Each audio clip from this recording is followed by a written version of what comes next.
ጤና ይስጥልን ክቡራን ተመልካቾች፣ የዓለም ዋንጫን ምክንያት በማድረግ ኢትዮጵያን ስም በዓለም ዋንጫ ካስጠሩ የቀድሞ ባለሙያዎች በቀዳሚነት ከሚነሱት የክቡር አቶ ይድነቃቸው ተሰማ ልጅ ከሆኑት ከአቶ ታደለ ይድነቃቸው ጋር ስለ ዓለም ዋንጫ ሚናቸው የዓለም ዋንጫና ብዙ የኢትዮጵያ ታሪክ አለ። የእሳቸው አስተዋጽኦ በእግር ኳሱ በተለይ በዓለም ዋንጫ በአፍሪካ ዋንጫ ሊሆን ይችላል በኢትዮጵያ እግር ኳስ ላይ ትልቅ ሚና እንደነበራቸው ይታወቃል። ከቅዱስ ጊዮርጊስ ጀምሮ ከእሳቸው ጋር መጠነኛ ቆይታ ለማድረግ ወድጃለሁ።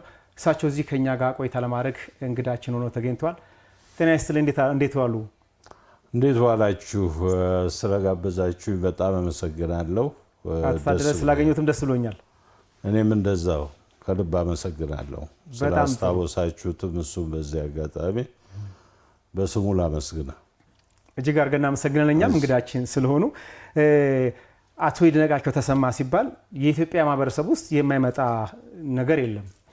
ከትንሹ ከእግር ኳስ ከሀገራችን እግር ኳስ ጀምሮ እስከ ዓለም ዋንጫ እስከ ኦሎምፒክ ድረስ ሚናቸው እጅግ የጎላ ብዙ ነገር ነበራቸው። እንዲሁ በዋናነት እንዲሁ ከዓለም ዋንጫው ነው ወቅቱና የዓለም ዋንጫው ላይ የአቶ ይድነቃቸው ተሳትፎ እንዴት በዛ ደረጃ ሊገን ቻለ? እስቲ ስለሱ ትንሽ ያወሩ።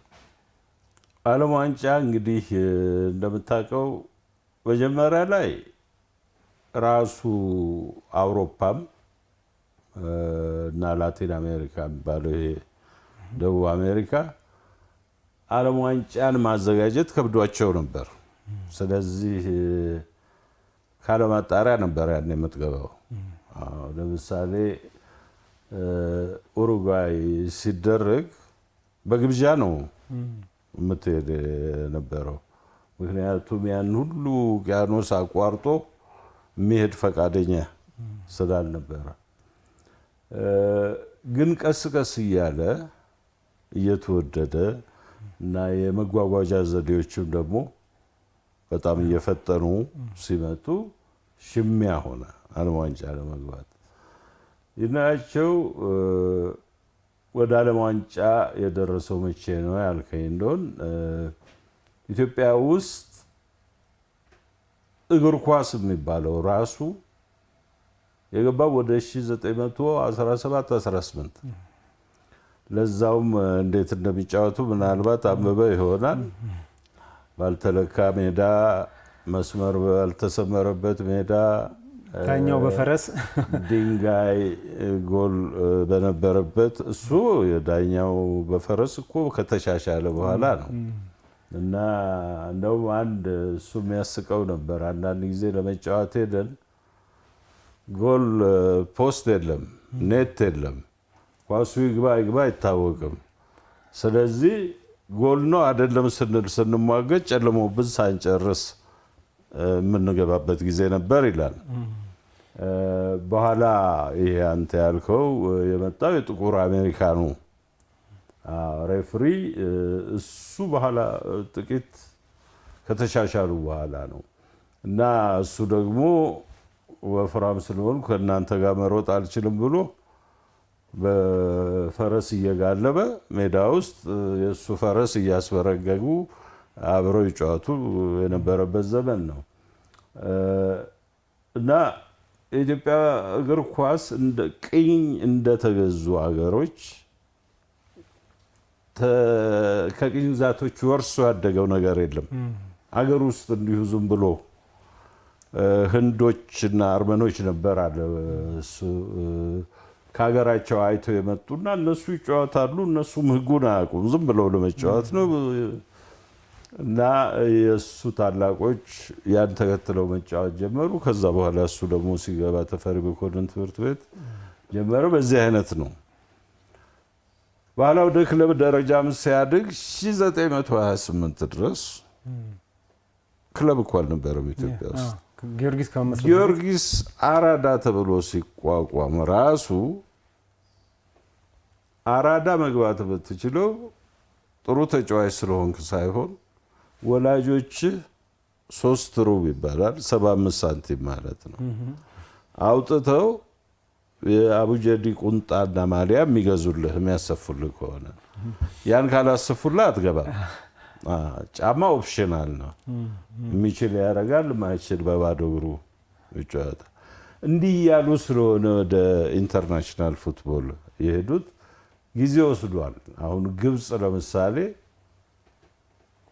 ጊዮርጊስ ከመቋቋሙ በፊት ዓለም ዋንጫ ተሳትፋለች። ያን የዓለም ዋንጫን ኢንተርናሽናል ኦሊምፒክ ውስጥ ነው የሚዘጋጅ የነበረው 1934 እንደ አውሮፓ አቆጣጠር ይመስለኛል 1926 መሆኑ ነው። 30 ሲጀምር ተካፍላለች ከመነሻው ጀምሮ። አዎ ከዛም በኋላ እነ ናይጄሪያ እነ ኬንያ ምናምን በቅኝ ግዛት ስር ሆነው ተካፍለዋል። እና ለኢትዮጵያ ግን ኢንተርናሽናል መጀመሪያ እድሉ የተገኘው በሜልቦርን ኦሊምፒክ ነው። ሜልቦርን ኦሊምፒክ 1947 ኢትዮጵያና ግብፅ ማጣሪያ ተጋጠሙ።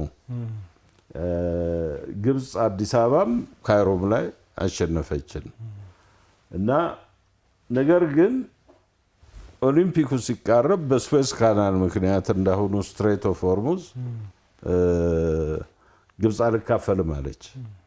ቀውስ ተፈጥሮ ነበር እና አንዳንዴ ታሪክ ራሱን ይደግማል። የዛን ጊዜ የግብፅ ሁኔታና አሁን የኢራን ቡድን አሜሪካ እየገጠመ ያለው እና በዛን ጊዜ ግብፅ መጨረሻ ደቂቃ ስትወጣ ፊፋ ኢትዮጵያን ጋበዛት እና ኦሊምፒክ የመካፈል የኢትዮጵያ ቡድን ብቸኛ እድል አግኝቶ የነበረው ያኔ ነው።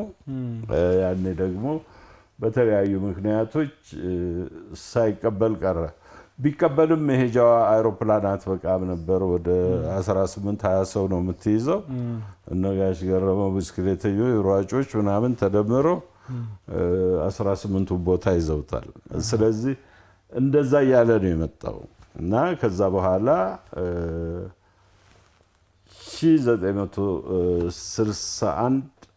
1960 በፈረኝ ለቺሌ የዓለም ዋንጫ አሁንም በፖለቲካ ምክንያት ነው የደረሰን። ኢትዮጵያ፣ ግብፅና ሱዳን ነበሩ። ግን ከአውሮፓ የደረሰን እስራኤል ነው። እስራኤልን አሸንፋችሁ ጣሊያንን አሸንፋችሁ ለፉ ነው የተባለው እና ግብፅና ሱዳን ከእስራኤል ጋር አንጋጠምም አሉ። በፍልስጤም ምክንያት ስላሉ ኢትዮጵያ ሄደች። ኢትዮጵያ ደግሞ ያኔ ስቴዲየም የተጠናቀቀ ስላልነበራት ሁለቱንም ግጥሚያ ቴልአቪቭ አደረግን። ኦዲዮ ተገኝቷል እና ያን ጊዜ ነያቸው ጋዜጠኛም ሆኖ ሰርቷል። አንድ ሩብ ሰዓት 20 ደቂቃ ይመስለኛል ያስተላልፍና እዛ ላይ ይቅርታ አድርጉልኝ፣ በቃ የኛ ልጆች 60,000 ሰው ፊት ተጫውተው አቁም ትንሽ ነርቨስ ሆነዋል። እኔ ወደ ሜዳ ገብቼ ምክር እሰጣለሁ። የኤምባሲው አንደኛ ጸሐፊ አቶ ይፍታሄ ዲሜጥሮስ ከዚያ ቀጥሎ ያለውን ያቀርብላችኋል ብሎ እሱ ይሄዳል እና አቶ ይፍታሄ ደግሞ በአቅማቸው ይሞክራሉ እና ያ የመጀመሪያው ሬዲዮ ትራንስሚሽን ነው እና ሁሉንም ነገር ሆነ የምትዘራበት ዘመን ነው። በዛ ጊዜ እሱ ቡድኑ መሪ ነው፣ አሰልጣኝም ነው፣ ጋዜጠኛም። እንደዛ እየተደረገ ነው የሚሰራው። እንዲህ እያልን ነው የገባ ነው። ግን ወደ በኋላ ላይ ለአፍሪካ የመጀመሪያውንም ቦታ በ1970 ያስገኘው የእሱ ተጋድሎ ነው። ሁለተኛውንም ቦታ ስፔን ላይ ያስገኘው የእሱ ነው። ሁለተኛው ቦታ ሲገኝ ከ24 ቡድኖች ነው። ከዛ በኋላ እሱ ካረፈ በኋላ ደግሞ ፊፋ ለአፍሪካ ለመጨመር 32 አደረገው ጭራሹ እና ከ32 ወደ 5 አደረሰ።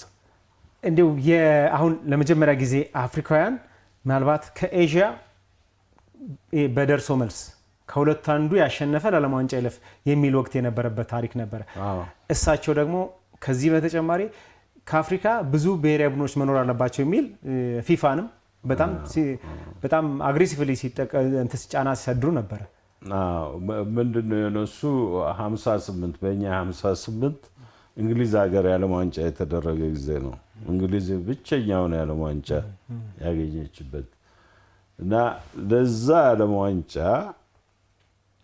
የአፍሪካ አሸናፊ ከሳውዝ ኮሪያ ማነው ከኖርዝ ኮሪያ ከኤዥያ ያሸነፈው ኖርዝ ኮሪያ ነበር። ተጋጥሞ ካልሆነ በስተቀር ለአፍሪካ ለብቻው ለኤዥያ ለብቻ ቦታ የለንም አሉ እንግሊዞች። ያኔ እንግሊዞች ናቸው ፊፋን የሚመሩት። ሰር ስታንሌ ራውስ የሚባሉ ፕሬዚዳንት ነበሩ። ግን እንዳለ መዋቅሩ በእንግሊዞች የተያዘ ነበርና እናያቸውና ኦሂኔጃን የሚባሉ የጋና ተወላጅ ነበሩ። የኳሜ ንክሩማ ጓደኛ ሁለቱ ናቸው። እነ ግብፅ እነ ሱዳን እዛ ትግል ላይ ብዙ አስተዋጽኦ አልነበራቸውም እና ለሁለት ከመካፈል አንካፈልም ለኤዥያ ስጡት ብለው አሳደሙ። ከዛ በኋላ ፊፋ በውሳኔ ላይ በማደም $5,000 እቀጣለሁ አለ። እንደውም ጭራሹን ጥለን እንወጣለን ቤቱን ብለው አስፈራሩት።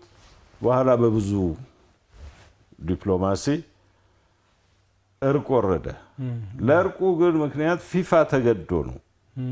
ኖርዝ ኮሪያ ሄደና የአውሮፓን ቡድኖች አዋርዳቸው። እንደውም እኮ በሬፈሪ እኮ ነው የወጣው እንጂ ወደ ሴሚፋይናል ይገባ ነበር፣ አልፎ የሚሄድ ነበር። አጋጣሚ በጣም ጥሩ ቲም ነበራቸው እና ያ ሁኔታ ስለከበደው ፊፋም አይ አንዳንድ ቦታ ለአፍሪካና ኤዥያ መስጠት ይሻላል አለ። በ70 ዓመተ ምህረት ያው ሞሮኮ እንደምታውቁት ከኛ ጋር ነበር የገጠመችው ይመስለኛል። አልፋ አፍሪካን ወከለች። የመጀመሪያው ሀገር ሆነ። በ70 እንደ አውሮፓ አቆጣጠር፣ በ74 ኮንጎ ትናንት ፖርቹጋልን ያበሳጨው ኮንጎ፣ 82 ደግሞ እንትን ላይ ማነው ስሙ ስፔን ላይ አልጄሪያ ጀርመንን ሲያሸንፍ አውሮፓውያን መቀበል ጀመሩ።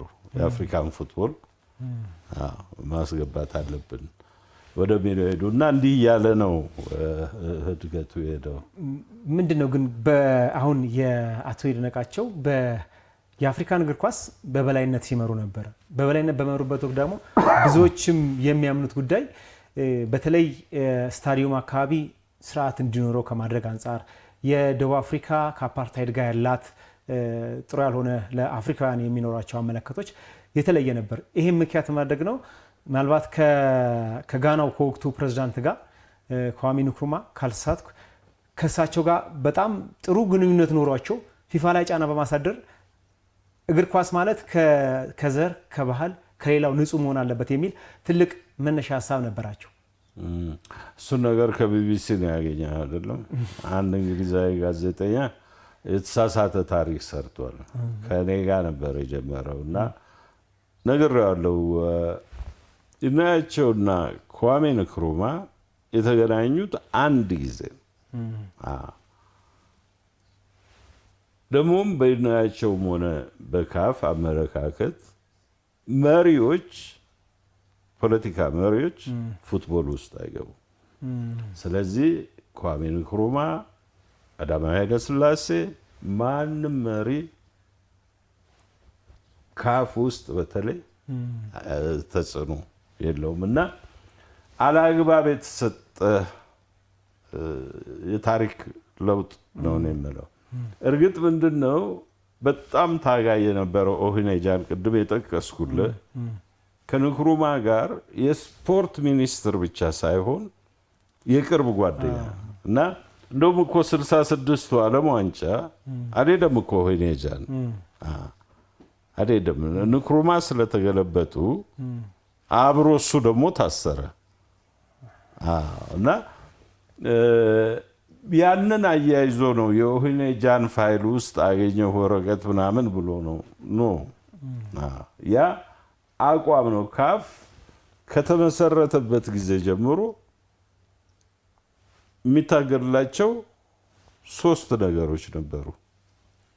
አንደኛ ፊፋ በህጉ ስፖርት ውስጥ እግር ኳስ ውስጥ የቀለም የዘር ልዩነት የለም ይላል።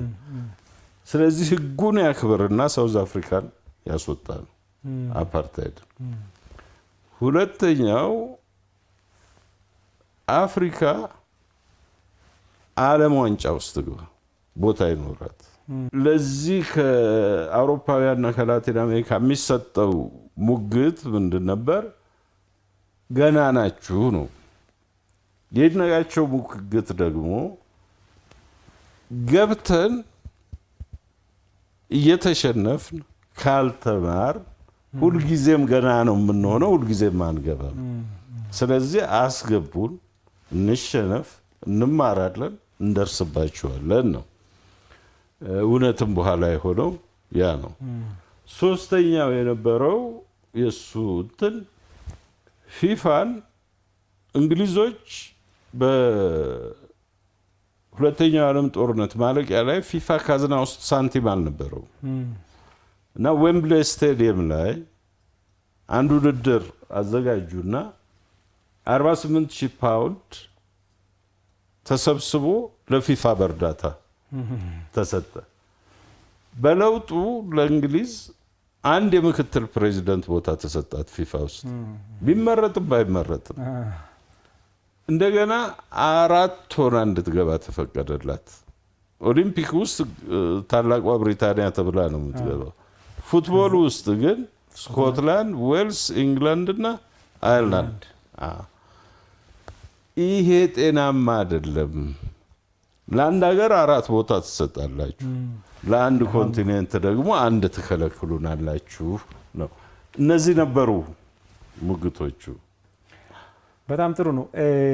እንዲሁ እስኪ ወደኋላ መለስ ስንበልና ብዙዎች በተለያየ መረጃ የሚያገኙት አቶ ይድነቃቸው ወደ እግር ኳስ ሲመጡ የመጡበት ከትምህርት ቤት መንገድ ላይ ተገኝተው ወደ እግር ኳስ ገቡ። እንዲያውም አንዳንድ ጽሑፍ ላይ የማየው በወቅቱ የሚሰጠው ቆሎ ሰጥተዋችሁ ገቡ የሚል ጽሑፎች አሉና ይሄን ጽሑፍ ደግሞ ሊያረጋግጥ የሚችሉት አሁን እርስዎ ኖት። እንደው ይገርመኛል ለምን እንደተፈለገም እንደዛ አይነት ጽሑፍ አይገባኝም። ሁለት መጥፎ መልእክት ያስተላልፋል። አንደኛ ይድነቃቸው ከህፃንነቱ ጀምሮ በስፖርት ሰው ጥቅም ማግኘት የለበትም ብሎ የሚያምን ሰው ራሱ በቆሎ ተደለለ ብሎ ማለት ትክክል አይደለም። ሁለተኛ ይድነቃቸው ትልቅ ሀብታም ልጅ ላይሆን ይችላል። አባቱ እሱ ከተወለደ በኋላ የጥንት ሀብታምነታቸው አልነበረም። ነገር ግን ያን ጊዜም ቢሆን 60 የአራዳ ልጆች ሰብስበው ያስተምሩ ነበር ቤታቸው እያበሉ። ስለዚህ ቤቱ ቆሎ አጥቶ በቆሎ ተደለለ የሚል የተሳሳተ መረጃ ነው። እኔ ሆን ብሎ የተሳሳተም ይመስለኛል። ተብሎ የማያውቅ ታሪክ ነው። የጊዮርጊስ ታሪክ ተደብቆ እኮ አያውቅም። እንደውም በ65 ወይም 63 ዓመተ ምህረት የጊዮርጊስ 25ኛ ዓመት በዓል ሲከበር እሱ ይል የነበረው እኔ ልጅ ነኝ ያስታውሳለሁ። ሰው በሙሉ በቃ ጊዮርጊስ ይድነቃቸው ከመፈጠሩ ጀምሮ ይድነቃቸው ብሎ እንትን ይል ስለነበር ገነት ሆቴል ጋሽ ጆርጅ እና የላትናሽን ምናምን አቁሞ እንደውም እኔ ፎቶውም አለኝ። የኔ አይደለም የነዚህ ጓደኞቼ ክለብ ነው እነሱ ፈጥረው። እኔ አዳሪ ነበርኩ ተፈሪ መኮንን ትምህርት ቤት ሲዘጋ ስመጣ እንዲህ አቋቁመናል አሉኝ። በተቋቋመ በሁለተኛው ወር ገባው። እስከ 37 ዓመቴ ተጫወትኩ ነው የሚለው። 14 ዓመቱ ገባ፣ 37 ዓመት እዛ እንኳን በስልጣን በዛም ቆይተዋል። በክለቡን ከታዳጊነታቸው ጀምሮ በመምራትም ደረጃ አላቸው። ጊዮርጊስ ቤት ትልቅ ሚና እንዳላቸው ይታወቃል። በተጫዋችነት፣ በአሰልጣኝነት፣ በአምበልነትም በብዙ ነገር። ከዚህ ጎን ለጎን ደግሞ የኢትዮጵያ እግር ኳስ በስልጣን አላግባብ በመጠቀምም እንዴት አየህ እሱ ወደ 30 ዓመት እድሜው ላይ መውጣት ነበረበት። ግን ቡድን መሪውም አሰልጣኙም አሰላፊውም ሁሉም እሱ ስለሆነ ዝም ብሎ ይጫወት ቀጠለ። እንደውም ምን ይል ነበር? ኳስ በጣም ስለምወድ ተጫዋቾቹም ደግሞ እንደው ጋሼ አንተ ባትኖር ኖሮ ዛሬ እንዲንሆን ነበር እያሉ ስለሚደልሉኝ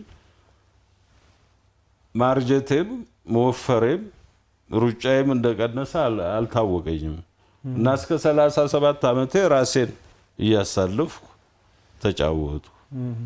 ከዛ በኋላ ቱፋሻ የሚባል የመርካቶ ነጋዴ ነበር፣ ጊዮርጊስ የታወቀ ደጋፊ። ሁልጊዜ ለጋሽ ቱፋ ያሳየዋል አሰላለፍ ሲሰራ፣ የእሱን አስተያየት ይወደዋል እና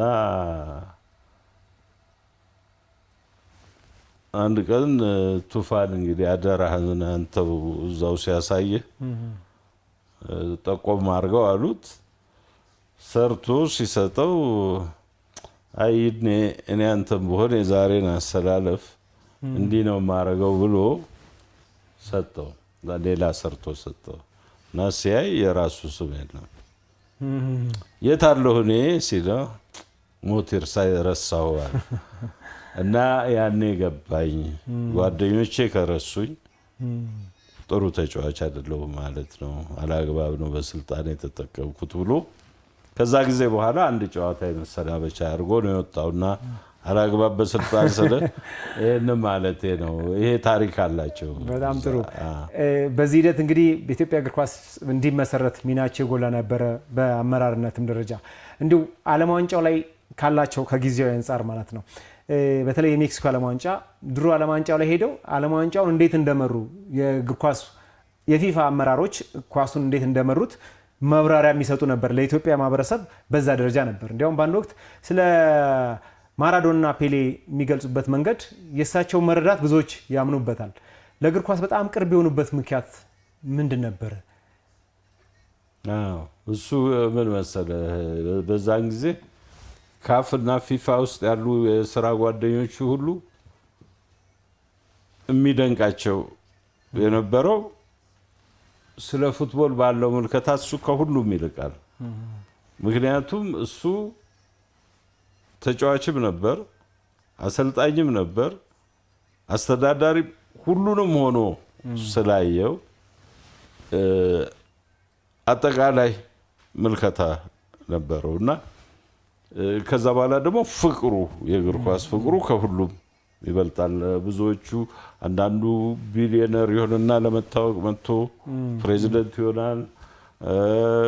ብዙ አይነት የሚመጡበት ከእግር ኳስ ብቻ አይደለም፣ የእሱ ከፍቅር ጭምር ስለሆነ በጣም ብዙ የዓለም ዋንጫ በለው የኢንተርናሽናል ኦሊምፒክ ኮሚቴ ላይ በለው ህጎች ላይ የእሱ አሻራ አለ። በጣም በጣም ብዙ ህጎች ላይ እና ዛሬ የሚደረግ የኦሊምፒክ ውድድር የእሱ ህግ ነው። የኦሊምፒክ በተለይ የእግር ኳሱ ሩጫም የእሱ ህግ ነው። ድሮ እና በቢቂላ ጊዜ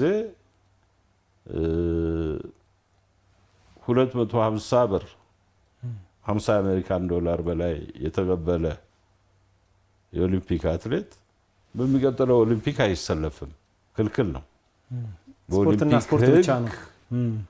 ስፖርትን ለጤንነቱ፣ ለደስታው፣ ለማህበራዊ ህይወቱ የሚያዘወትር ነው። ገንዘብ የተቀበለ ፍጹም ክልክል ነው። አመራርም አይደርስም፣ እንትን በስፖርተኝነትም አይካፈልም። ለምሳሌ መሐመድ አሊ ቦክሰኛው ከአበበ ቢቂላ ጋር ሮም እኮ ተካፍሏል። እሱ በቦክስ እኮ አግኝቷል። ግን ቶኪዮ ከመድረሱ በፊት አሜሪካን ሀገር በቦክስ ገንዘብ ስላገኘ ቶኪዮ መካፈል አልቻለም። ፕሮፌሽናል ሆነ እና በዛው ቀጠለ እና ይሄ ህግ ረጅም ጊዜ ሰርቷል። ኢትዮጵያም ውስጥ የኢትዮጵያ ስፖርት አማተር ነው። አፍሪካ ዋንጫ አማተር ነው። እንትን እኮ ፕሮፌሽናል መጫወት አይችልም ነበር። ዓለም ዋንጫ አማተር ነው። ፕሮፌሽናል መጫወት አይችልም። ኦሊምፒክ አማተር ነው፣ ፕሮፌሽናል ግን ወደ 1980 ሞስኮ ኦሊምፒክ እና 1978 አርጀንቲና ዓለም ዋንጫ አካባቢ የቴሌቪዥን ቴክኖሎጂ እያደገ ገንዘቡም ፊፋና አይኦሲ የሚያገኙት በጣም እያደገ መጣ። ያኔ ኢንተርናሽናል አትሌቲክስ ፌዴሬሽን ምንም አያገኝም። ስለዚህ ኢንተርናሽናል አማተር አትሌቲክስ ፌዴሬሽን ነበር እኮ IWF የሚባለው እኮ ከዛ እና ያ ገንዘብ ከመጣ ምርጦቹ ስፖርተኞች ሁሉ ወደ ፕሮፌሽናሉ ስፖርት ይሄዳሉ። ኦሊምፒክ ባዶ ይሆናል እና ለምን እኛ እንደ ኢንተርናሽናል ኦሊምፒክ ኮሚቴ ገንዘብ የምንሰበስብ ከሆነ ቲቪ ማስታወቂያ እየሰራ ለስፖንሰሮች እየሰጠን ስፖርተኞቹ ማግኘት አለባቸው የሚል ሀሳብ አመጣና ያን ጊዜ ኢንተርናሽናል ኦሊምፒክ ኮሚቴ እሱን ጨምሮ 5 አባላት ያሉበት ኮሚቴ አቋቋመ። ህጉ በእጅ ጽሁፉም አለኝ በታይፕም አለኝ። እሱ ያረቀቀው ነው ህግ የሆነውና መጨረሻ ላይ ተቀባይነት አገኘ። ስምምነት የደረሱት ምንድነው? በሁሉም ስፖርቶች ፕሮፌሽናልም ቢሆን አንድ ስፖርተኛ ኦሊምፒክ ሲወዳደር አማተር ይሆናል። ኦሊምፒክ ሲወዳደር ማስታወቂያ ምናምን አይኖርም፣ ግን መወዳደር ይችላል ተብሎ እሱ ነው የለወጠው። ፉትቦል ላይ ግን ፊፋና አይኦሲ ተጣሉ። ፊፋ ሙሉ ለሙሉ ከፈቀድኩ 2 ዓለም ዋንጫ ሊሆን ነው። ዓለም ዋንጫ ደግሞ ከኦሊምፒክ እኩል የቲቪ ተመልካች ያለው እንደውም የበለጠ ገቢውም እንዴት እንደ አንድ ስፖርት ከብዙ ስፖርቶች እንደ አንዱ ልታይ አይገባም ብሎ አለ። እሱ ሁለቱም ጋር አባል ስለሆነ ሳማራንሽን እና ሀበላንጅን አስታራቂ ሆኖ በኦሊምፒክ ላይ 3 ብቻ ትልልቅ የብሔራዊ ቡድኑ ተጫዋቾች እንዲገቡ የተቀረው በትልቅ ደረጃ ያልተሳተፉ እንዲሆኑ የሚለውን ህግ ጻፈና ያ አስታራቂ ሆኖ እስከዛሬም በሱ እየተሰራበት ነው። በህግ ደረጃ በጣም ብዙ ነገሮችን እንዳረቀቁ እውነት ነው። ትክክል። ብዙ ነገር መረጃዎችም ይጠቁማሉ። ይሄንን ደስ ይላል። በዚህ ደረጃ ትግበራው ላይ ነው አንዳንድ ቅር ሊያሰኝ የሚችለው። እንዲያው ከአቶ ይድነቃቸውን ስናነሳ አሁን ለአፍሪካ፣ ለኢትዮጵያ፣ ለዓለም ያበረከቱት የጎላ ነው። ስማቸው በምን ደረጃ ላይ ተቀምጧል? እንደ ልጅ ደግሞ የሆነ የሚያሳስብ ነገር ይኖራል። ታሪክ የሰራ ሰው አለ። ታሪካቸው አሁን የሚነገርለት ነው።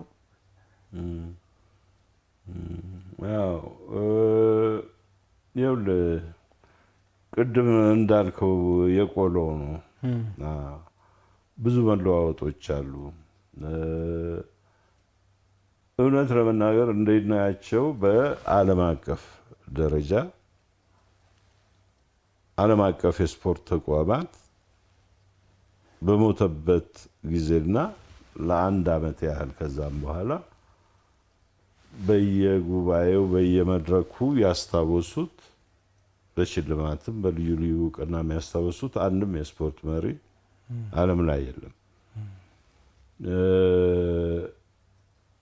ግን ዞሮ ዞሮ እንደምታውቀው የዚህ የቀለም ነገር የጠፋ ይመስለናል እንጂ አልጠፋም፣ አለ፣ አሁንም አለ እና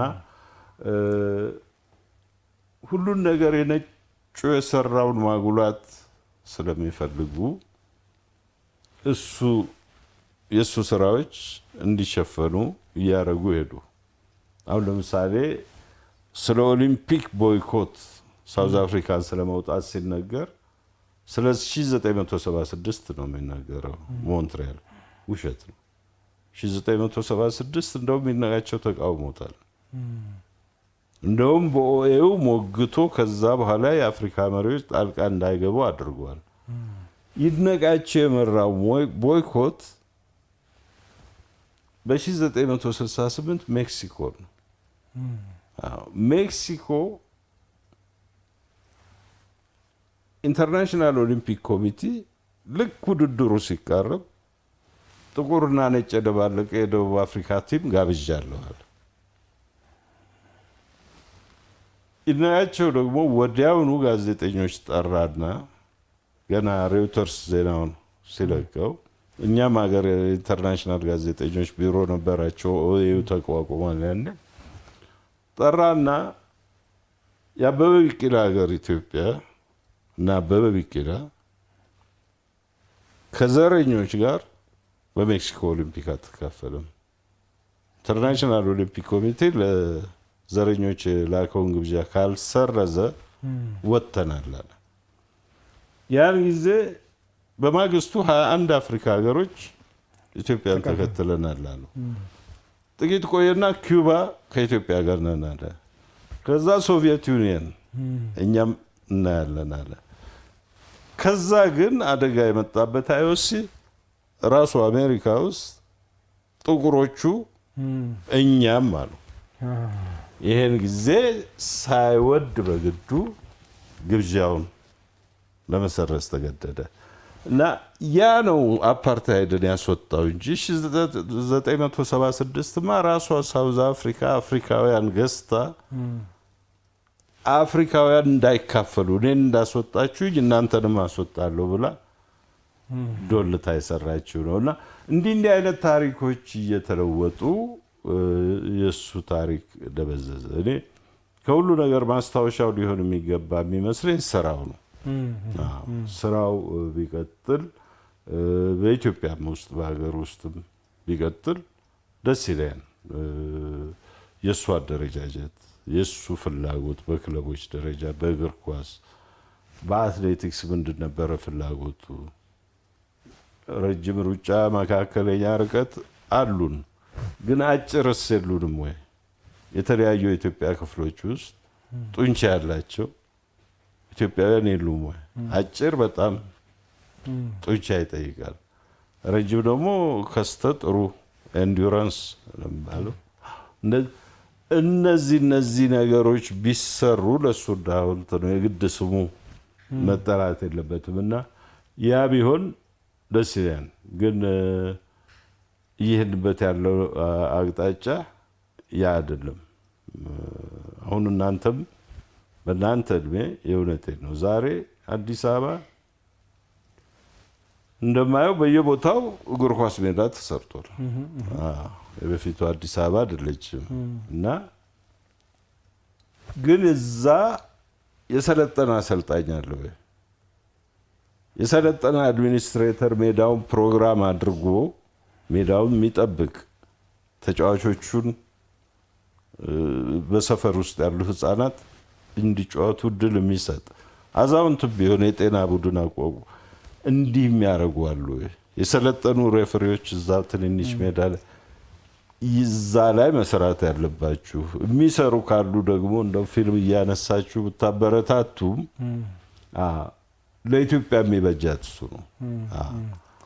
የወትሮ በተለይ በእሳቸው ዘመን የእግር ኳስ አመራሩነት በጣም ላቅ ያለ ነው። ብዙ መነሻ የሆኑ ዛሬ ላይ የምናውቃቸው ለምሳሌ እነ ቅዱስ ጊዮርጊስ ሊሆን ይችላል። ከዛ በኋላ ያሉ ክለቦችም የክለብ አመሰራረትን ተግባራዊ እንዲሆን ፍላጎት እንደነበራቸው ነው ብዙዎች የሚመኙትም። የእሳቸው ሌጋሲ በዚህ በተለይ ክለብ እንዴት ይዋቀር በሚለው ጉዳይ ላይ በሚገባ እንዳልተገበረ አሁን ማንሳት ይቻላል አይደል? አሁን ካሉ የእግር ኳሶቻችን መሰረት ትክክል። አንድ ጊዜ ሸገር ሬዲዮ ተፈሪ አለሙን ታውቀዋለህ? ተፈሪ አለሙ በፈረንሳይኛ የሰጠውን ኢንተርቪው ሰጥቼው አስተርጉሞ አቅርቦታል። ስለ ክለብ በአፍሪካ ደረጃ እሱ ለኢትዮጵያም ለአፍሪካም ሀሳብ ነበረው። አንደኛ እሱ የሚለው የውሸት ፕሮፌሽናሊዝም ከጀመር እግር ኳስ እናጥፈዋለን። ሁለተኛ አንድ ክለብ አንድ ሀብታም 10,000 ብር ከሚሰጠው 10,000 ችግረኛ ደጋፊዎች አንዳንድ ብር ቢሰጡት ሀብታም ነው። ምክንያቱም 10,000ዎቹ እየተዋለዱ ልጆቻቸውን እየደገፉት ክለቡም አባላቱ ቁጥር እያደገ ከብዙ ሺዎች ከብዙ ሚሊዮኖች ብዙ እያገኘ ይሄዳል።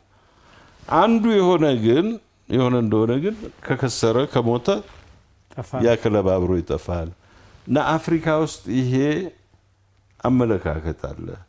ቶሎ ብሎ ሀብታም ስፖንሰር የመፈለግ እንጂ ሰፊ አደረጃጀት፣ ሰፊ ደጋፊ፣ ሰፊ መዋቅር አይዘረጋም። ብዙ ክለቦች ለዚህ ነው የሚሞቱት። እና ሰሜን አፍሪካን ሞሮኮ፣ ግብፅ፣ አልጄሪያ በመቶ ሺዎች አባሎች አላቸው። ትንንሽ ብር ነው የሚያዋጡት፣ ግን የራሳቸው ስቴዲየም አለ። የነዛ ደግሞ አስተዋጽኦ ሁልጊዜ ክለቦቹ በሀገራቸው ስታንዳርድ ተጫዋቾቹን ይዘው እንዲቆዩ ያደርጋቸዋል። ምዕራብ አፍሪካ ግን ክለቦቹ ደሃ ስለሆኑ ምዕራብ መካከለኛ አፍሪካ ተጫዋቾቻቸው በሙሉ ክለብ ውስጥ ሳይጫወቱ ወደ አውሮፓ ይሄዳሉ። በዚህ ስፖርታችን እግር ኳሳችን አያድግም እና ማስፋት አለብን። እንደ ባርሰሎና እና ሪያል ማድሪድ ነው የሚለው ሁልጊዜም። የነሱ ደጋፊዎቻቸውን ነው ባለአክሲዮን ያደረጉት በትንንሽ ብርና እሱን ነበር የሚለው። እጅግ አድርጌ አመሰግናለሁ። ምናልባት ሌላ ጊዜም በሰፊው ሌላም ሀሳቦች ይኖራሉ ብዬ አስባለሁ። ከዓለም ዋንጫ ጋር በተያያዘ የክቡራቱ ይድነቃቸው ተሰማ በእግር ኳሱ ላይ የነበራቸውን አበርክቶ ከልጃቸው ጋር ከታደለ ጋር ነው ቆይታ ያደረገው። እንዲሁ መጨረሻ ላይ እንዲሁ ኢትዮጵያ ምን ትስራ፣ እግር ኳሱ ላይ ምን ትስራ? መጀመሪያ ነገር ለምን የሚለውን ተወቅ። እግር ኳስ ለምን? እግር ኳስ የግድ አፍሪካ ዋንጫ ለማግኘት የግድ ዓለም ዋንጫ ለማግኘት አይደለም። አብዛኛውን ህፃን፣ አብዛኛውን ታዳጊ፣ አብዛኛውን ወጣት ካጫወትክ 90% ዓላማህን አሳክተሃል። ዋናው ወጣቱን ከጫት ከአልኮል ከምን ጠብቀህ የሚወደው ነገር ሰጥተህ ማሳደግ ነው። ኢትዮጵያ እግር ኳስ ውስጥ አሁን ለምሳሌ በሱ ጊዜ የነበሩ ተጫዋቾች ብታያቸው ትልልቅ ደረጃ ደርሰው ለሀገር በኃላፊነት ደረጃ አገልግለዋል። ውጭም ያሉት ትልልቅ ያን እድል መስጠት ነው እና እሱን ማድረግ። ሁለተኛ ደግሞ ያደገ ተጫዋች ምን ብታሰለጥነው አያድግም ችሎታው። ከልጅነት ጀመረህ ስራበት እና በተለይ እንዳልኩ አሁን አዲስ አበባ ይቻላል። በየሰፈሩ ትንንሽ ሜዳዎች አሉ። የኢትዮጵያ ፉትቦል ፌዴሬሽን ማድረግ ያለበት ብዙ አሰልጣኞች ማሰልጠን፣ ብዙ ሬፍሪዎች ማሰልጠን፣ ብዙ አድሚኒስትሬተሮች ማሰልጠን እና እነዛን የሰፈር ሜዳዎች ይዘው በጣም ብዙ ልጆች እንዲያሰለጥኑ ማድረግ። አሁን ብራዚል እኔ በማስታውሰው ዳታ የዛሬ 6-7 ዓመት 7 ሚሊዮን ልጅ በየዓመቱ ይጫወታል። ከ7 ሚሊዮን እንደ ፒራሚድ ነው። ምርጦቹ ናቸው የሚወጡት። እኛ ሀገር 500-600 ነው የምታጫውተው። ከዛ ውስጥ አንደኛ እንትንህንም አላማህንም አላሳካም፣ ብዙ ልጅ አላጫወትኩም። ሁለተኛ ጥሩ ተጫዋቾችም ጥሩ ቡድንም ዓለም ዋንጫ የሚያልፍ ቡድንም መፍጠር አትችልም። ከዛ ከተወሰነ ቁጥር ውስጥ እሱ ነው። እሱ አንድ የሚያዝንበት ነገር ነበረው። አንድ ጊዜ ሞሮኮ ማነው ስሙ ላይ፣ ሜክሲኮ ላይ፣ አልጄሪያ ደግሞ ስፔን ላይ ጥሩ ውጤት አገኙ እና እነ ፔሌ ሁሉ የሚቀጥለው ከ2000 ዓመት በፊት አፍሪካ የዓለም ዋንጫ ታገኛለች እንደዚህ ይሉ ነበርና ዛሬም ልናገኝ እንችላለን። እግር ኳስ እድልም አለበት። እዛ የደረሱ ቡድኖቻችን አንዴ ጥሎ ማለፍ ደረጃ የገቡ ሊያገኙ ይችላሉ። ግን ያ ማለት የአፍሪካ እግር ኳስ አደገ ማለት አይደለም። ያ ማለት አንድ ቡድን ነው እያንዳንዱ ሀገር አፍሪካ ውስጥ ተሰቃይቶ ብሔራዊ ቡድን የሚያዘጋጀው ለዓለም ዋንጫ። አንድ አፍሪካ ውስጥ የተዘጋጀ የአፍሪካውያን ቡድን አሸነፈ ማለት ነው። እኛ አፍሪካ አሸነፈች የምንለው እንደነ ጀርመን፣ እንደነ ጣሊያን፣ እንደነ ስፔን 20-30 ተመሳሳይ ደረጃ ያላቸው ብሔራዊ ቡድኖች ማውጣት የቻልን ቀን ነው እና መሰረቱን በጣም ማስፋት አለብን ይል ነበር። ይሄ ነው እንግዲህ እጅግ አድርጌ አመሰግናለሁ አቶ ታደለ ስለነበረን ቆይታ። መጠነኛ ቆይታም ቢሆን አንዳንድ ሀሳቦች አንዳንድ ታሪኮችን እውነታቸውንና እውነትነታቸውን ፈትሸው ትክክለኛነትም አስተካክለው ከኛ ጋር ቆይታ ዓለም ዋንጫ የተመለከተ መረጃ በተወሰነ አነሳን። ስለነበረን ቆይታ እጅግ አድርጌ አመሰግናለሁ። እኔም እንደዛው ከልብ አመሰግናለሁ ዮናስ ስለሰጠኝ እድል። በነጋቸውም በራሴም ስም አመሰግናለሁ። እንግዲህ ክቡራን ተመልካቾች ዛሬ የዓለም ዋንጫ ምክንያት በማድረግ በዓለም ዋንጫ ዙሪያ የገነነ ስም ካላቸው ኢትዮጵያውያን መካከል ክቡር አቶ ይድነቃቸው ተሰማ እንደሆኑ ብዙዎቻችን እናምናለን።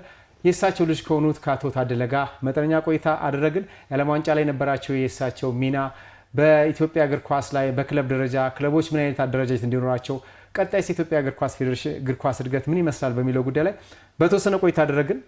ክቡራን ተመልካቾች እንግዲህ በቀጣይም ከእሳቸው ጋር ከሌሎች ባለሙያዎች ጋር በተመሳሳይ በእግር ኳሳችን ላይ ተጨማሪ ሀሳቦችን ወደ እናንተ ምናደርስ ይሆናል። ለዛሬ የነበረን ፕሮግራም ይሄን ይመስላል። ዮናስ ሞላ ፕሮግራሙን በማዘጋጀት ከእናንተ ጋር ቆይታ ያደርጋለሁ። በሌላ ፕሮግራም እንገናኝ። እጅግ አድርጌ አመሰግናለሁ። አመሰግናለሁ ዮናስ።